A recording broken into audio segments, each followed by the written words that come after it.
Bien, bonjour frères et sœurs. Hein, c'est un grand plaisir d'être avec vous autres ici en ce début de nouvelle année. Et mon message va porter sur ça, qu'on est en début d'année. Alors, une nouvelle année devant nous est débutée, une année toute neuve. Il n'y a rien d'écrit dedans. On est quoi? On est le 11 janvier aujourd'hui. Fait que c'est une année qui est toute neuve, qui nous laisse plein de possibilités. Puis je ne sais pas pour vous, mais moi, j'ai remarqué dans mon milieu de travail, puis même quand que je vais dans des magasins, on dirait que les gens, cette année, ne se souhaitent pas beaucoup la bonne année. C'est comme s'il y avait comme un malaise, peut-être, avec tout ce qui se passe dans le monde. On a de la difficulté à s'imaginer que c'est une bonne année. Tu sais, les gens se disent, bien, il y a plein de choses qui se sont passées l'année dernière. Il y en a d'autres qui vont arriver. Il n'y a rien qui présage de terrible. Au fond, rien n'a vraiment changé. C'est vrai que le temps passe, la vie continue, puis comme qu'on pourrait vous lire dans Ecclésiaste, ce qui a existé, c'est ce qui existera. Et ce qui s'est fait, c'est ce qui se fera. Il n'y a rien de nouveau sous le soleil. Puis ça, on peut le constater, on regarde la mode ou des chansons ou des émissions qui sont reprises, on dirait que beaucoup les choses reviennent. Nos vies et l'histoire de l'humanité ne sont qu'une succession de répétitions, mais la parole de Dieu déclare autre chose. Dans 2 Corinthiens 5, 17, elle nous dit « Si quelqu'un est en Christ, il est une nouvelle créature. Les choses anciennes sont passées, voici, toutes choses sont devenues nouvelles. » Nous pouvons entrer dans cette nouvelle année avec des bonnes nouvelles. Le Seigneur, il a des plans pour nous. Aujourd'hui, le Seigneur nous donne l'occasion de passer à autre chose, à vivre des choses nouvelles, à laisser derrière nous ce que nous avons connu jusqu'ici pour un avenir ô combien plus glorieux. Une année de grâce du Seigneur qui trouve son accomplissement en Jésus-Christ, le Fils du Dieu vivant. Jésus lui-même, au tout début de son ministère, nous en a fait l'annonce. Ça, on peut voir ça dans Luc 4, les versets 18 et 19. Il nous dit, « L'Esprit du Seigneur est sur moi, parce qu'il m'a oint pour annoncer une bonne nouvelle aux pauvres. Il m'a envoyé pour guérir ceux qui ont le cœur brisé, pour proclamer aux captifs la délivrance et aux aveugles le recouvrement de la vue, pour renvoyer libres les opprimés, pour publier une année de grâce du Seigneur. » Ensuite, il roula le livre, le remit au serviteur et s'assit. Tous ceux qui se trouvaient dans la synagogue avaient les yeux, le regard fixés sur lui. Alors il commença à leur dire, « Aujourd'hui, cette parole de l'Écriture que vous venez d'entendre est accomplie. » Frères et sœurs, cette parole que nous venons d'entendre est en effet accomplie. Il nous est possible en cette nouvelle année de marcher en présence du Dieu Tout-Puissant par les mérites de son Fils Jésus-Christ, notre Seigneur. Cette année de grâce annoncée par le prophète Ésaïe et réalisée en Jésus-Christ se renouvelle d'année en année depuis plus de 2000 ans. Gloire soit rendue à Dieu pour sa bonté envers nous. Soyons dans l'allégresse. Malgré tout ce qui se passe dans le monde présentement, nous pouvons souhaiter une bonne et heureuse année aux gens qui nous entourent. Bonne année tout le monde. Je vous souhaite une bonne année dans le Seigneur. Car Dieu nous a accordé son Fils bien-aimé. Il nous a accordé la guérison des cœurs brisés, le recouvrement de la vue sur l'aveuglement de qui nous sommes et de son amour pour nous. Il nous rend libres du péché. Oui, Dieu nous a rendus libres de la conséquence du péché, la mort éternelle. Et il a donné à celui qui croit en son Fils unique engendré l'esprit victorieux de son Fils, qui nous permet de marcher de victoire en présence de Dieu. Dans Galates 4, l'apôtre Paul nous parle d'un jeune héritier. Malgré qu'il possède de grands biens et qu'il soit le maître de tout, le jeune enfant ne diffère en rien d'un esclave, car il est sous la tutelle des administrateurs jusqu'au temps marqué par le Père. Nous aussi, de même, lorsque nous étions enfants, nous étions sous l'esclavage des rudiments du monde. Est-ce que vous savez c'est quoi, que ça veut dire, les rudiments du monde? Moi, j'ai fait une petite recherche, puis ça nous dit que c'est des conceptions humaines mélangées à différents degrés aux forces spirituelles du mal. C'est ça, les rudiments du monde. Mais lorsque les temps ont été accomplis, Dieu a envoyé son Fils, né d'une femme, né sous la loi, afin qu'il rachetât ceux qui étaient sous la loi, afin que nous reçussions l'adoption. Et parce que vous êtes fils, Dieu a envoyé dans vos cœurs l'Esprit de son Fils, lequel crie « Abba » au Père. Amen. Je dis donc, marchez selon l'Esprit, et vous n'accomplirez pas les désirs de la chair, car la chair a des désirs contraires à ceux de l'Esprit, et l'Esprit en a de contraires à ceux de la chair. Ils sont opposés entre eux, afin que vous ne fassiez point ce que vous voudriez. Si vous êtes conduits par l'Esprit, vous n'êtes point sous la loi. Amen. Gloire à Dieu. Nous pouvons avoir confiance dans les projets que Dieu a formés pour nous. Nous pouvons entamer cette nouvelle année avec confiance. Car, on peut lire dans Ésaïe 55, les versets 10 et 11, « Car comme la pluie et la neige descendent des cieux, ils n'y retournent pas sans avoir arrosé et fécondé la terre et l'avoir fait produire pour donner de la semence au semeur et du pain à celui qui mange. Ainsi en est-il de ma parole qui sort de ma bouche, nous dit l'Éternel. Elle ne retourne pas à moi sans effet, sans avoir fait ce que j'ai voulu et accompli l'œuvre pour laquelle je l'ai envoyée. » Le Seigneur, il a une œuvre pour chacun de nous, puis il va l'accomplir. On peut être persuadé de ça. Même si nous, on est faibles, même si nous, on ne se sent pas apte, le Seigneur va le faire. La parole de l'Éternel est puissante. Quand la parole parle, la chose arrive. Et oui, Dieu a de grands projets pour son peuple. Que nous soyons de jeunes enfants ou des gens plus avancés en âge, Dieu a des projets pour chacun de nous en particulier. En effet, moi, je connais les projets que je forme pour vous, déclare l'Éternel. Projets de paix et non de malheur, afin de vous donner un avenir et de l'espérance. Alors, vous m'appellerez et vous partirez, peut-être au loin, mais peut-être juste chez votre voisin d'à côté pour lui rendre un service, pour lui parler que Dieu l'aime aussi. Vous me prierez et je vous exaucerai. Vous me chercherez et vous me trouverez, parce que vous me chercherez de tout votre cœur.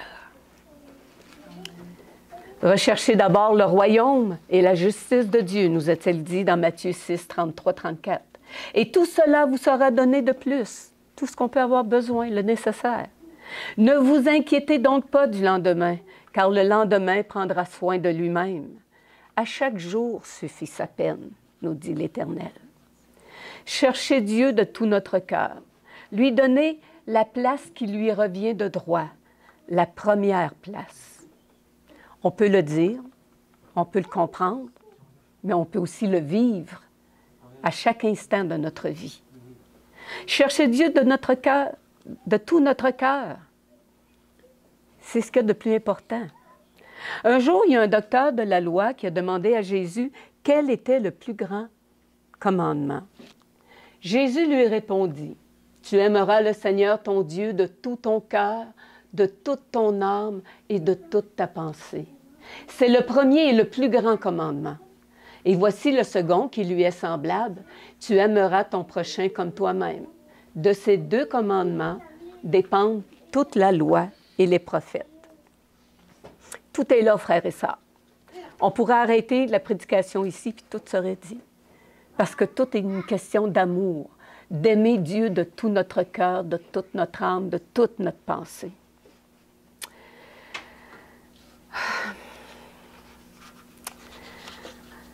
Ce qui arrive, c'est que malgré notre volonté, notre désir de lui plaire, nous sommes incapables par nous-mêmes d'aimer de cet amour dont Jésus nous parle.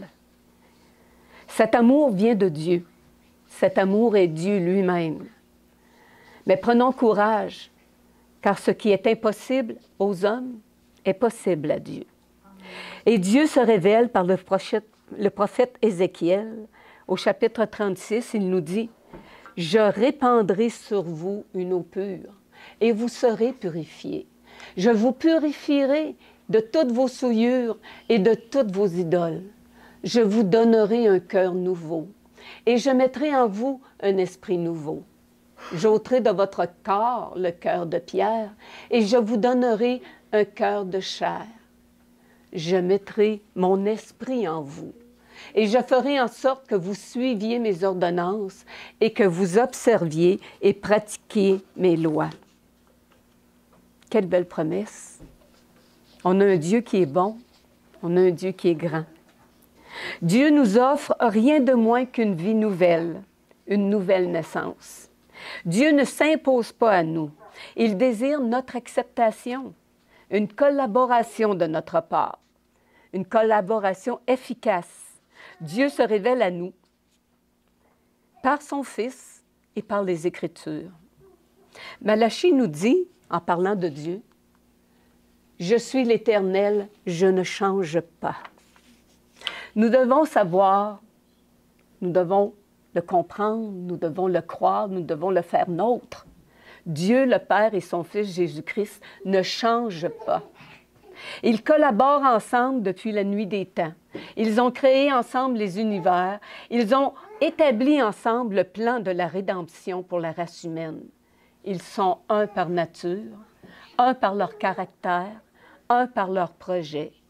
Et ils désirent être un avec nous.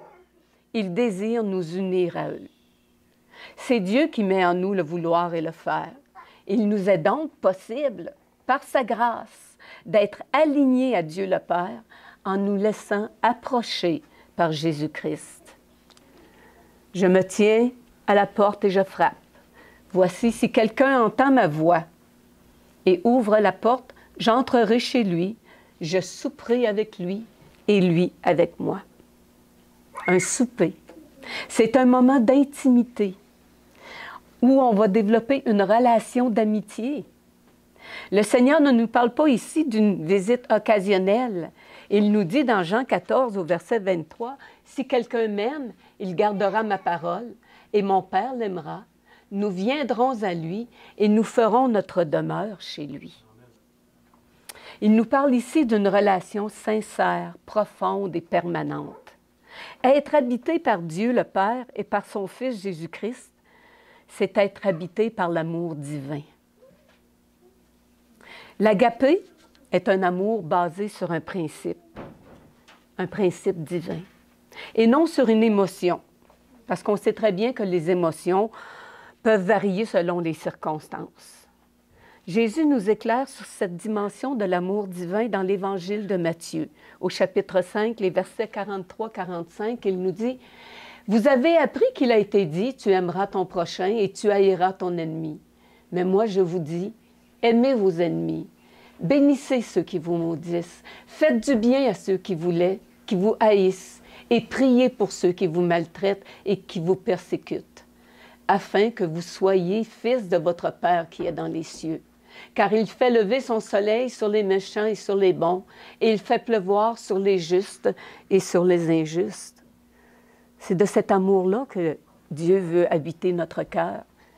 C'est cet amour-là, ce genre d'amour-là qu'il veut mettre en nous et qu'on puisse partager autour de nous. Voici donc ce que je dis. Marchez par l'Esprit et vous n'accomplirez pas les désirs de votre propre nature. En effet, la nature humaine a des désirs contraires à ceux de l'Esprit. Et l'Esprit a des désirs contraires à ceux de la nature humaine. Ils sont opposés entre eux, de sorte que vous ne pouvez pas faire ce que vous voudriez. Quelle grâce d'être envahis par cet amour équilibré pour guider nos vies et nos relations avec les autres, plutôt que d'être laissés à nous-mêmes, au gré de nos humeurs et des émotions changeantes. Nous sommes bénis d'avoir accès à un amour aussi pur et merveilleux et de pouvoir le partager autour de nous. Soyons donc aussi conscients que Dieu est en contrôle de tout, quelle que soit la situation dans laquelle nous nous trouvons. J'ai été voir dans le livre d'Ecclésiaste, dans le chapitre 3, il nous parle que pour l'homme, il y a un temps pour chaque chose, mais qu'au final, l'action de l'homme sans Dieu débouche sur le néant. Il nous dit toute chose à sa saison et toute affaire sous les cieux a un temps. Il y a un temps pour naître, il y a un temps pour mourir. Il y a un temps pour planter, il y a un temps pour arracher ce qui a été planté. Il y a un temps pour blesser, il y a un temps pour soigner. Un temps pour démolir, un temps pour construire. Un temps pour pleurer, un temps pour rire. Un temps pour se lamenter, si on est bon là-dedans. Et un temps pour sauter de joie. Un temps pour jeter des pierres. Malheureusement, ça nous arrive des fois, par nos paroles, de jeter des pierres. Un temps pour les ramasser. Un temps pour embrasser et un temps pour s'éloigner des embrassements. Un temps pour chercher et un temps pour laisser perdre. Un temps pour conserver, un temps pour jeter. Un temps pour briser, un temps pour réparer. Un temps pour se taire et un temps pour parler. Un temps pour aimer, un temps pour haïr. Un temps pour la guerre. Et on sait comment est-ce que l'homme aime ça. Et un temps pour la paix, par la grâce de Dieu. Quel avantage trouve l'homme de sa peine quand on n'est pas avec Dieu? Tout est éphémère. Tout est... une journée c'est une chose, le lendemain c'est d'autres choses.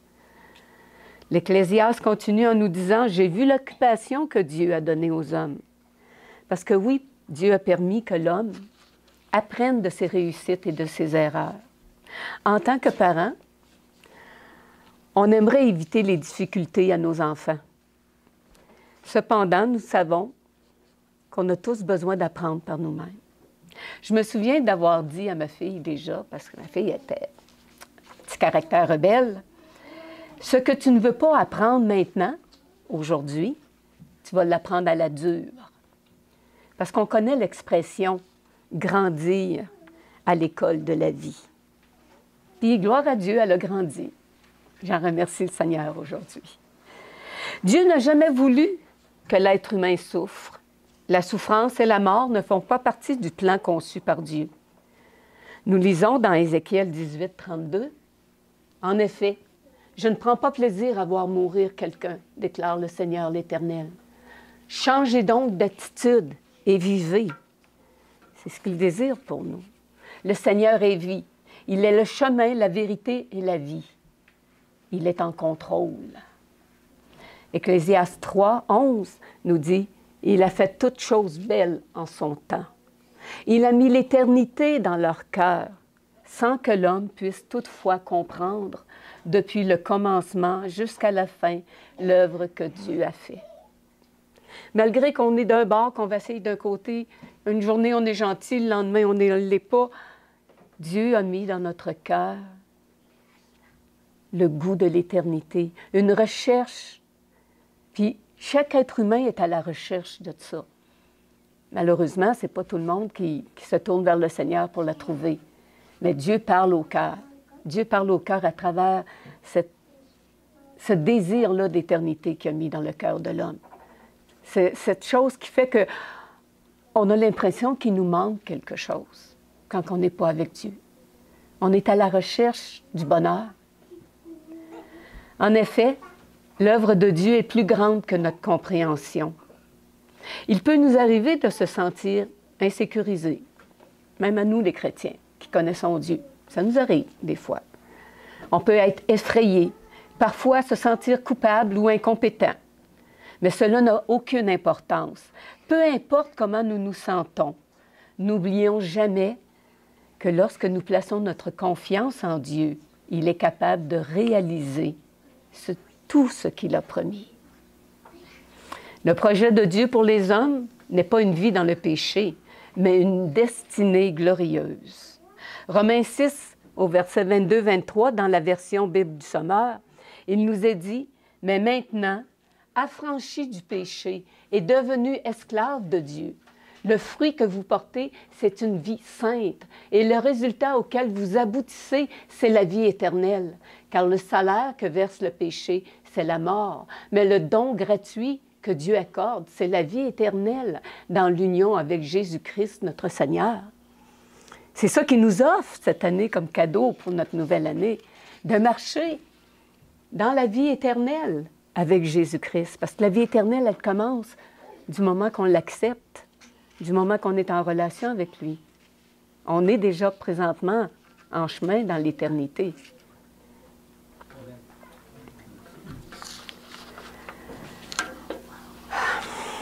Dans sa parole, Dieu nous enseigne beaucoup de choses. Il nous enseigne qu'il nous aime, puis que cet amour-là est à notre disposition. Nous apprenons aussi qu'on peut lui faire confiance. Dans cette même parole, nous apprenons aussi l'importance que Dieu accorde à l'obéissance. Pour Dieu, l'obéissance vaut mieux que les sacrifices. Alors qu'Israël est en guerre contre le peuple d'Amalek, l'Éternel leur promet victoire et demande au roi Saül de ne rien épargner de ce qui appartient aux Amalécites, ni les bêtes, ni les habitants. Cependant, l'histoire nous dit que le roi Saül ne respecte pas le commandement de l'Éternel et lui désobéit en pensant qu'il fait bien de garder vivant le roi Agag, c'est un beau trophée, et les meilleures bêtes des troupeaux. Lorsque le prophète Samuel confronte le roi Saül, celui-ci explique qu'il a fait ce choix pour offrir toutes les meilleures ressources d'Amalek en sacrifice à l'Éternel. Malheureusement, cette raison ne suffit pas à justifier son acte. On peut voir ça dans 1 Samuel 15, le verset 22. Samuel dit, « L'Éternel trouve-t-il autant de plaisir dans les holocaustes et les sacrifices que dans l'obéissance à sa voix? » Non. L'obéissance vaut mieux que les sacrifices et l'écoute attentive vaut mieux que la graisse des béliers. Nous arrive-t-il, à nous aussi parfois, de remettre en question les ordres de Dieu? On peut voir dans Jacques 4, verset 17, il nous est dit, « Si donc quelqu'un sait faire ce qui est bien et ne le fait pas, il commet un péché. » Si Dieu met dans notre cœur de faire quelque chose de bien et qu'on passe à côté, on peut essayer de justifier nos paroles ou nos actes. On peut se mentir à soi-même. Ça, je l'ai fait beaucoup, on est bon là-dedans. Mais cependant, on ne peut pas mentir à Dieu. Jacques nous dit au verset 1, verset 22, « Mettez en pratique la parole et ne vous contentez pas de l'écouter en vous trompant vous-même par de faux raisonnements. » Si c'est des choses qu'on a faites dans le passé, frères et sœurs, laissons en arrière ce qui est en arrière. Aujourd'hui, le Seigneur nous offre une nouvelle année où qu'on peut écrire toutes choses nouvelles. Et il nous montre ici de quelle façon qu'on peut aller avec lui, de quelle façon qu'on peut marcher avec lui. Obéir à Dieu, c'est tout simplement faire ce que Dieu demande. L'obéissance est un signe extérieur de notre confiance intérieure en Dieu. L'obéissance que nous lui témoignons est la réponse par excellence à son amour. Nous trouvons dans Michée 6 au verset 8, « On t'a fait connaître, ô homme, ce qui est bien et ce que l'Éternel demande de toi. C'est que tu mettes en pratique le droit, que tu aimes la bonté et que tu marches humblement avec ton Dieu. » Marcher humblement avec son Dieu. L'humilité précède la gloire, frères et sœurs. Dieu s'oppose aux orgueilleux, mais il fait grâce aux humbles. Humiliez-vous devant le Seigneur, nous dit Jacques au chapitre 4. Humiliez-vous devant le Seigneur et il vous élèvera. C'est dans l'humilité que l'être humain grandit. L'Éternel est bon et droit. C'est pourquoi il montre aux pécheurs la voie. Il conduit les humbles dans la justice il enseigne aux humbles sa voie. Si on peut lire ça dans le psaume 25, les versets 8 et 9. 1 Pierre, au chapitre 5, 6 et 7, nous dit « Humiliez-vous donc sous la puissante main de Dieu, afin qu'il vous élève au temps convenable, et déchargez-vous sur lui de tous vos soucis, car lui-même prend soin de vous. » Dieu prend soin de nous. On peut entrer dans cette nouvelle année qui est remplie d'incertitudes parce qu'on regarde ce qui se passe à travers le monde, puis c'est pas rassurant. Mais nous, on sait les choses qui s'en viennent. Le Seigneur ne nous a pas laissés dans l'ignorance. Mais il nous dit qu'il prend soin de nous. On n'a pas à être inquiet. De sa prison, l'apôtre Paul encourage l'Église d'Éphèse. Il leur dit: « Je vous encourage, donc, moi, le prisonnier dans le Seigneur, à vous conduire d'une manière digne de l'appel que vous avez reçu. En toute humilité et douceur, avec patience, supportez-vous les uns les autres dans l'amour. Efforcez-vous de conserver l'unité de l'esprit par le lien de la paix. Il y a un seul corps et un seul esprit, de même que vous êtes appelés à une seule espérance par votre vocation. Et que mon peuple sur lequel est invoqué mon nom s'humilie. » C'est à nous qui parle, hein? Le peuple qui a le nom de Dieu, c'est son peuple. « S'humilie et prie, et cherche ma face, et qu'il se détourne de ses mauvaises voies.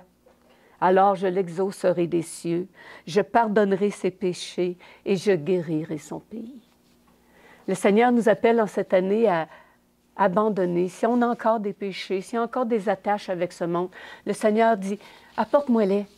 Apporte-moi-les, puis moi, je vais t'aider.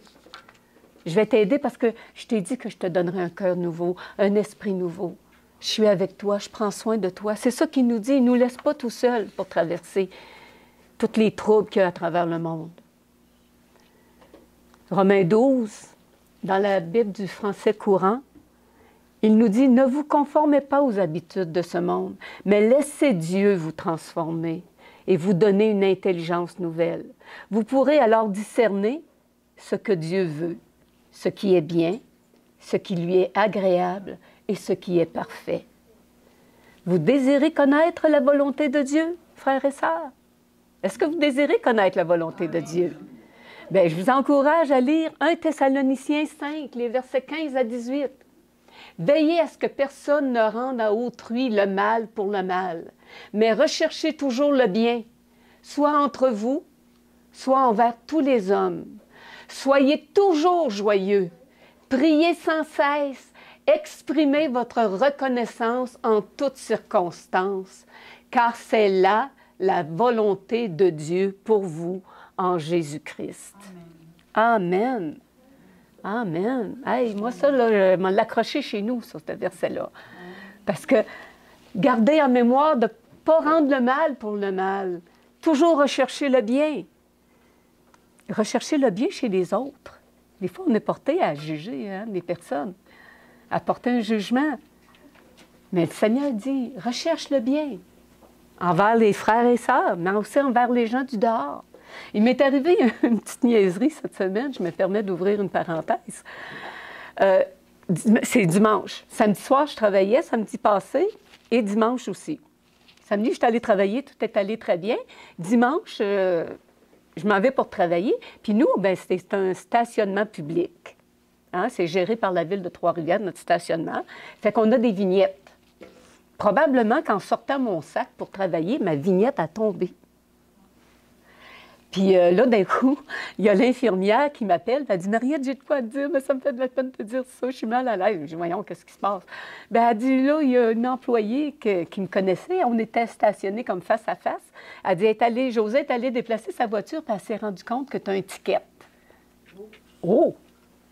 Un ticket. Bien, je dis: « Voyons, je me suis placée, j'ai bien regardé, je suis placée à la bonne place. » Elle dit: « Oui, elle m'a dit qu'elle ne voyait pas ta vignette dans ton auto. » Je dis: « Voyons donc, ma vignette. » Bien, en tout cas, je garde, on ne s'en fera pas avec ça, c'est rien qu'un ticket, c'est de l'argent, tu sais, regarde. Hein? Parce qu'elle pensait que là, ma soirée aurait été toute démantibulée. Fait que, je dis: « Regarde, on va vivre avec ça. » Là, quand ça a été mon heure de souper, bien là, j'ai demandé à aller voir. Je suis allée voir, j'avais bien une étiquette. C'est un gros montant. Mais, en tout cas, c'est entre les mains de Dieu, il pourvoit à tout. Mais là, je regarde dans mon auto, je ne voyais pas ma vignette. Bien, je dis, mais voyons, je suis venue travailler hier, je n'ai pas d'étiquette, ça veut dire que j'avais ma vignette. Je suis arrivée chez nous après mon chiffre, je suis restée chez nous. Qu'est-ce que j'ai fait? Je suis allée faire une petite commission. Je suis allée à l'épicerie avant. Je dit, ça se pourrait-tu que quelqu'un m'aurait volé ma vignette? Pourquoi j'ai pensé ça? Hein? Pourquoi j'ai pensé à mal? Parce que là, je ne la voyais pas dans ma voiture. Fait que là, je fais mon chiffre, tout va bien, mais là, à la fin du chiffre, il nous reste quelques minutes, peut-être 20 minutes avant que le chiffre finisse. On est assis tout le monde ensemble. Puis là, moi qui avais été un bon témoignage au début, je reviens sur mon histoire d'étiquette. Puis là, je partage avec les gens que c'était 92 $. J'ai dit, oh, hein, c'était quand même un bon montant. J'ai travaillé bénévolement cette journée-là. Alors, j'ai travaillé pour la ville de Trois-Rivières. Fait que, c'est ça. Mais là, je partage que, je dis, là, je comprends pas, parce qu'hier, j'ai pas eu d'étiquette, ça veut dire que j'avais ma vignette. J'ai dit, ça se pourrait-tu que quelqu'un me l'aurait volé? Là, j'ai partagé ça. J'ai porté un jugement sur monsieur et madame tout le monde. Alors, quand je suis arrivée chez nous, après, là, j'ai allumé les lumières, j'ai vraiment... Et comment que ça avait fait son compte? Seul Dieu le sait. Ça avait glissé entre mon siège et le bras de vitesse. Il était vraiment collé le long de mon siège. C'est pour ça que je ne l'avais pas vu. Comment que ça a fait pour tomber là? Ah, peut-être qu'un jour, je le saurai, mais ça n'a aucune importance. Mais c'est pour voir comment est-ce qu'on est facile. En tout cas, moi, je suis facile à porter un jugement. J'accusais parce que je ne trouvais pas d'autre solution. Alors, cette semaine, je suis revenue, puis j'ai donné témoignage que c'était ma faute à moi, là, si j'avais eu mon ticket. Puis il y en a un qui m'a dit, bien, ça m'aurait surpris aussi que quelqu'un vole une vignette, t'sais. J'ai dit, t'as bien raison, j'ai pas été bien fine de penser ça. Mais là, revenons.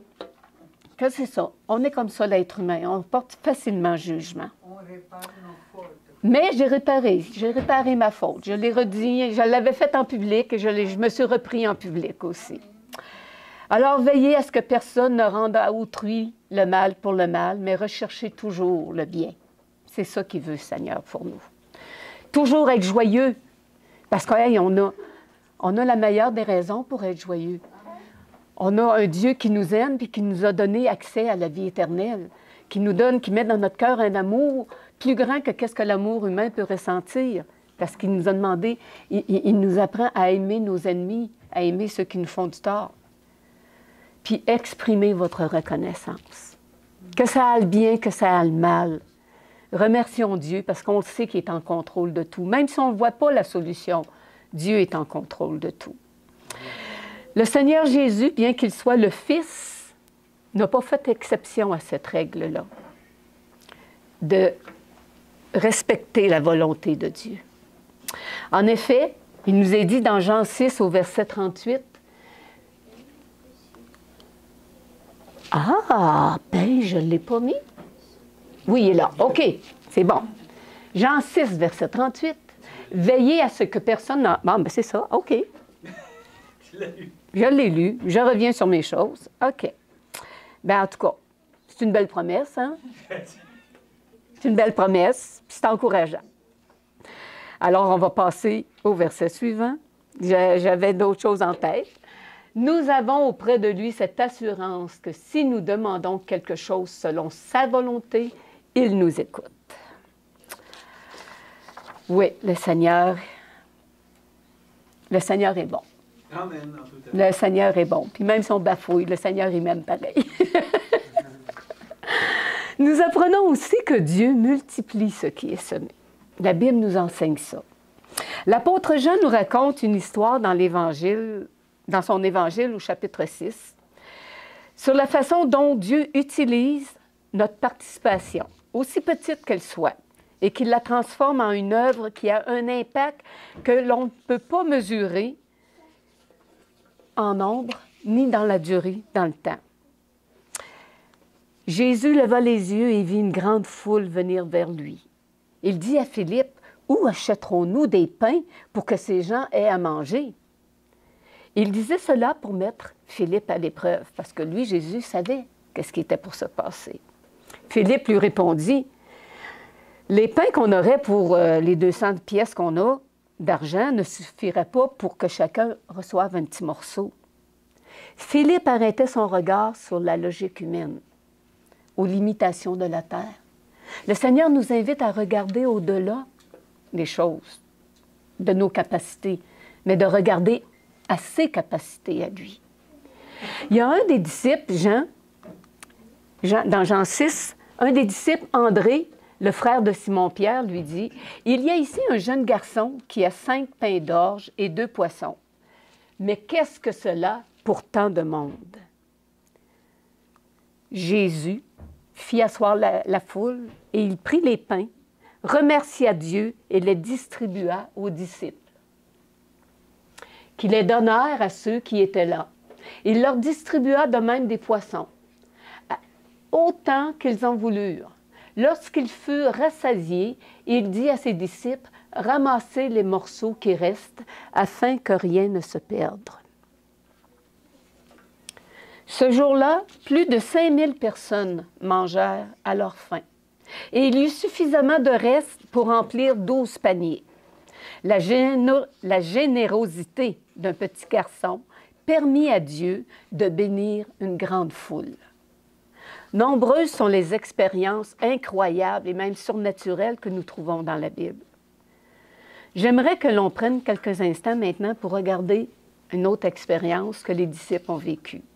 Celle-là, on le trouve dans le livre des Actes des Apôtres au chapitre 2.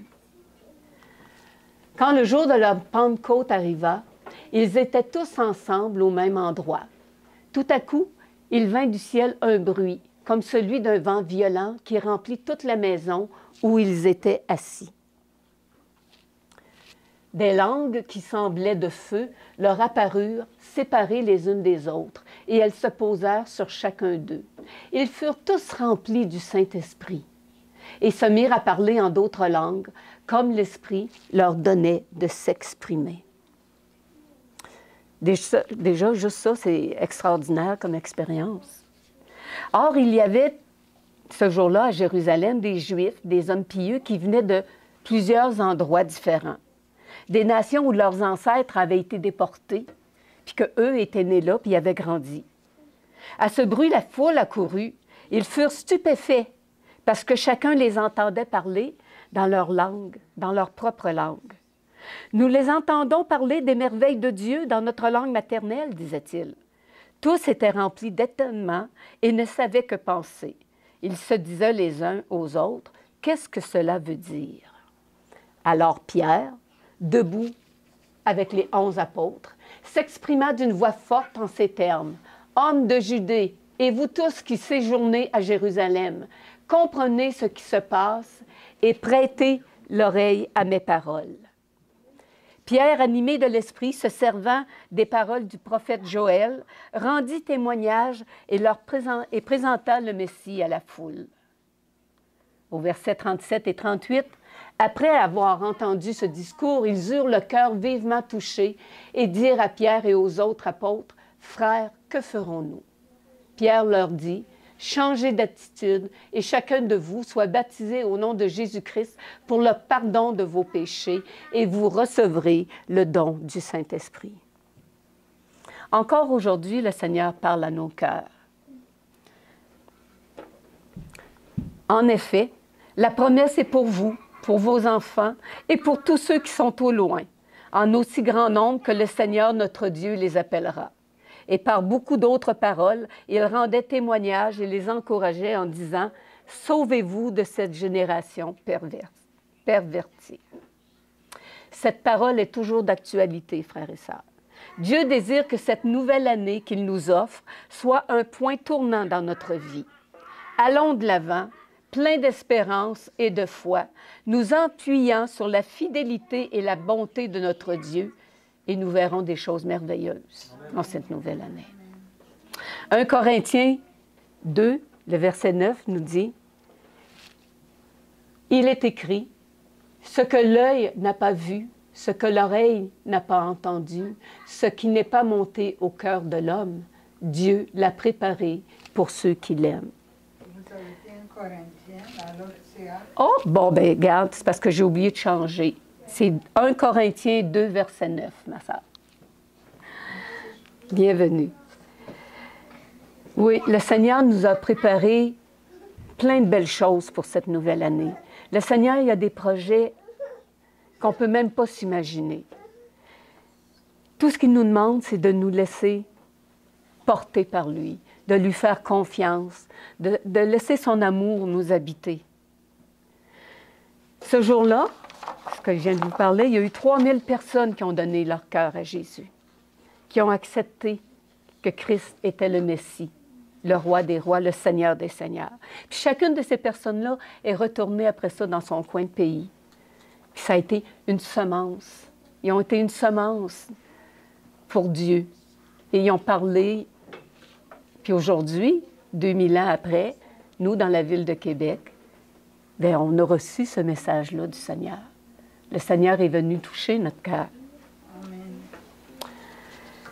Dieu peut faire des grandes choses avec simplement notre faiblesse. Avec notre faiblesse, Dieu travaille. Si on reconnaît qu'on n'est pas capable de nous-mêmes, qu'on met notre confiance en lui, Dieu va faire des miracles. Le psaume 29, 11 nous dit « L'Éternel donne de la force à son peuple. L'Éternel bénit son peuple en lui procurant la paix. » 1 Corinthiens 2, 12. Or, nous n'avons pas reçu l'Esprit du monde, mais l'Esprit qui vient de Dieu, afin de connaître les bienfaits que Dieu nous a donnés par sa grâce. Il l'a fait pour former les saints aux tâches du service en vue de l'édification du corps de Christ, jusqu'à ce que nous parvenions tous à l'unité de la foi et de la connaissance du Fils de Dieu, à la maturité de l'adulte, à la mesure de la stature parfaite de Christ. Rien de moins. C'est ça le plan que Dieu a pour nous. Que nous soyons à la stature parfaite de Christ, de marcher main dans la main avec Dieu, en communion constante. Quel bonheur et quelle assurance de commencer ainsi cette nouvelle année. Je vous encourage donc, frères et sœurs, par les compassions de Dieu, à offrir votre cœur comme un sacrifice vivant, saint, agréable à Dieu, ce qui sera de votre part un culte raisonnable. Bien, c'est mon souhait pour chacun de nous, frères et sœurs, en cette nouvelle année qui commence, que nous puissions vivre pleinement les beaux projets que le Seigneur a déjà préparés à l'avance pour chacun de nous. Amen. Je vous inviterai à vous agenouiller pour une dernière prière.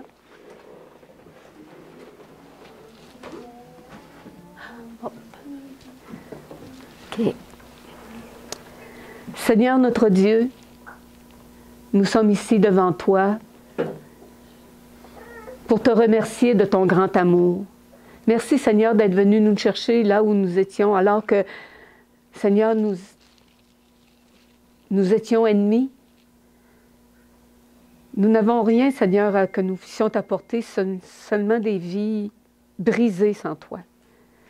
Merci de nous guérir, merci de nous aider à pouvoir travailler à ton œuvre. Permets qu'en cette nouvelle année, Seigneur, par ta puissance, nous puissions mettre de côté tout ce qui nous empêche d'être en relation constante avec toi. Que nous puissions, comme Jésus a fait, te parler, te prier, être en communion et te révéler au monde. Parce qu'il n'y a rien de plus beau qui peut nous arriver, Seigneur, que de te connaître, que de marcher avec toi. Que cette nouvelle année puisse être le début d'une nouvelle vie pour chacun de nous. Et pour tous ceux, Seigneur, qui vont faire la découverte de te connaître. C'est par les mérites de Jésus que nous sommes devant toi et que nous te rendons grâce de tous tes bienfaits. Amen.